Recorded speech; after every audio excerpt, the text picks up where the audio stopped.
नमस्कार विद्यार्थी मित्रांनो, डबल ओ अकॅडमी मध्ये आपल्या सर्वांचं स्वागत आहे।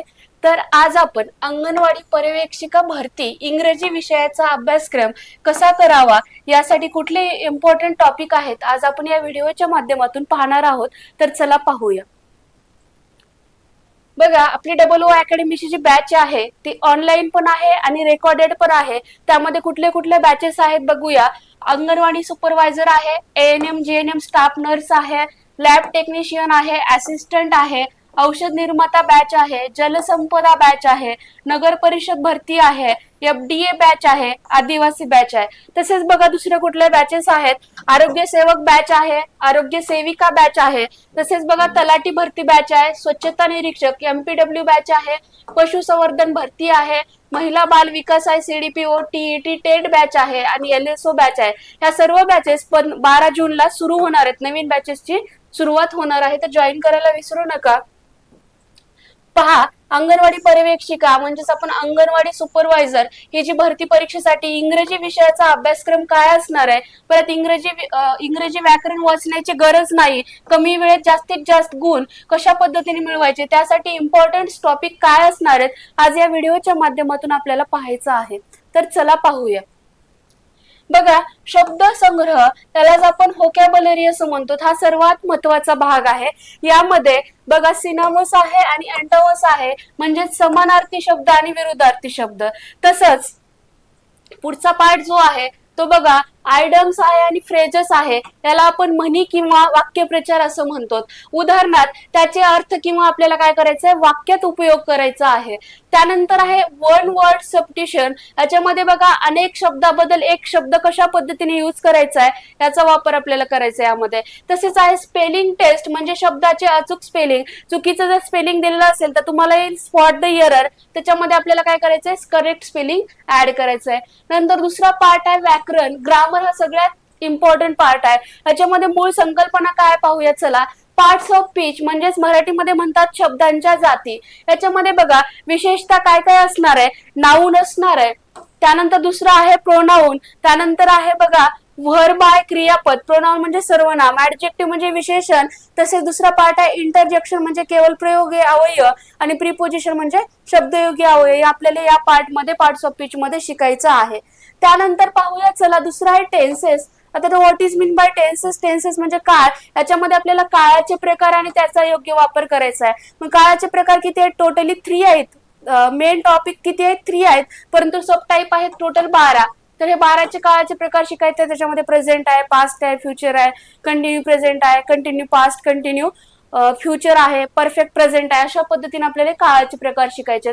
त्यानंतर पुढचा पार्ट आहे सब्जेक्ट वर्ब ऍग्रीमेंट। बघा कर्ता आणि क्रियापद यांचा परस्पर संबंध आपल्याला बघायचा आहे। परत बघा आर्टिकल आणि प्रीपोजिशन्स आहे, याच्यामध्ये कुठले कुठले आर्टिकल आहेत बघा, ए आहे, एन आहे, द आहे चा वापर करायचा आहे। तसेच इन आहे, ऑन आहे, प्रीपोजिशन बघा ऍट आहे, बिटवीन आहे, सारखे शब्द आपल्याला काय करायचे फिल इन द ब्लँक्स मध्ये आपल्याला वापर करायचा आहे। मग आता त्यानंतर बघा त्याच्यामध्ये हे झालं व्याकरणचा पार्ट।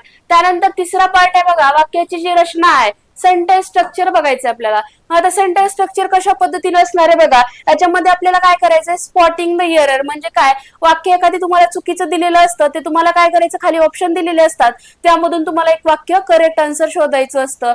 मग आता बघा स्पॉटिंग द एरर, वाक्यातील व्याकरणाची चूक ओळखायची। आपल्याला त्याच्यामध्ये काळाचा वापर करून वाक्य दिलेली असतात, त्यामध्ये काळ कुठला असतो आपल्याला त्याच्यामध्ये आयडेंटिफाय करायचं आणि वाक्य काय करायचंय करेक्ट करायचंय। त्यानंतर बघा चेंज द व्हॉइस आहे, चेंज द व्हॉइस मध्ये ऍक्टिव्ह आणि पॅसिव्ह व्हॉइस 2 प्रकार आहेत। त्याच्यामध्ये ऍक्टिव्ह आणि पॅसिव्ह व्हॉइस मध्ये टोटल 12 प्रकार आहेत काळाचे। जसे काळामध्ये आहेत तसेच व्हॉइस मध्ये पण काळाचे 12 प्रकार आहेत, पण त्यामध्ये 8 काळाचं पॅसिव्ह व्हॉइस केलं जातं आणि बाकीचे 4 काळ ऍक्टिव्ह व्हॉइस मध्ये लिहिले जातात। हे टोटल किती पाहिजेत आपल्याला 12 प्रकार पाहिजेत। त्यानंतर तुमचा आहे मेन टॉपिक जो आहे ज्याच्यावर जास्तीत जास्त क्वेश्चन येतात डायरेक्ट आणि इनडायरेक्ट, म्हणजेच काय प्रत्यक्ष आणि अप्रत्यक्ष कथन। याच्यामध्ये 4 टॉपिक आहेत बघा। याच्यामध्ये कुठले कुठले 4 टॉपिक आहेत, एक्सक्लेमेटरी सेंटेन्स आहे, इम्परेटिव्ह सेंटेन्स आहे, असर्टिव्ह सेंटेन्स आहे।